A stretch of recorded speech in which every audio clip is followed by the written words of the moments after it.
Hey guys, welcome back to One All's Pub. Well, I just finished shooting the video for my Great Eastern Cutlery number 9 Esquire, the one in pearl gray acrylic. Bert, post a link up for that guy if you would. And while I had everything set up here, or everything out, I thought I would go ahead and just talk about another recent traditional that I picked up, small traditional, and that is the Mini Copperhead in root beer jigged bone, which is a very cool kind of brownish grayish color depending on what you have it up against. It's a serpentine pattern. As you can see, it's got, hence the Copperhead name. And what's cool about it, other than that, is this excellent Wharncliffe blade that it has. This one is the True Sharp surgical steel. Look at the cool little swedge it's got there in the front. It's the classy Wharncliffe blade, and of course the pen blade back here. But very cool knife, no half stops again, which I really prefer in these small traditionals. Great action, great walk and talk. Pretty strong pull, about a 6 or so maybe on the pen. Yeah, about a 6 on the pen. Maybe a little stouter on the Wharnie, 6.5 maybe, but just a great all-around little knife. It's a little bit bigger though than the other ones that I have. Like here's the tiny Trapper, so you can see it is a little bit bigger, but it's not a whole lot wider.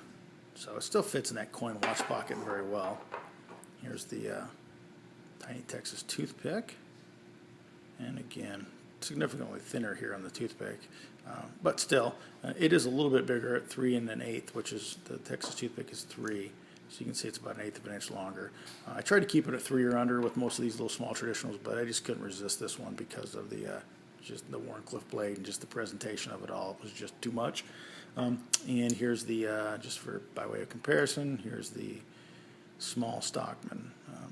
These two are about the same here. If anything, the Stockman might be a skosh fatter, and really the Stockman's not a whole lot thinner this way because of the sheep's foot blade on the Stockman sticks up pretty far, but it's just kind of a little peak right there, whereas this is broader for a longer stretch of time. That said, once it's in the pocket, you don't notice that. It fits just as good either way. So another cool thing about this one, which is something I really liked, and one of the reasons I chose this particular coloration of it, the root beer one, was because it had this shield, which is my favorite case shield. It's that kind of that pewter gray shield that you find also in the small Stockman. Just really like that. It's a classy look. So kind of drove me towards this particular one when I decided I wanted to get one of these. Found this, actually was kind of discovered this one, or was prompted into buying one of these by a fellow Instagrammer, Elijah, and it was he got a red or a blue one with a red shield, and I was like, oh, and I probably I could have gone with a blue and red too if I didn't already have this. But then I found this root beer and was like, oh yeah, that's the one. So anyway, great little in-hand knife, totally just a great little secondary EDC. So anyway, just wanted to show that one off. That is One All's 2 cents. Keep the change. Sláinte.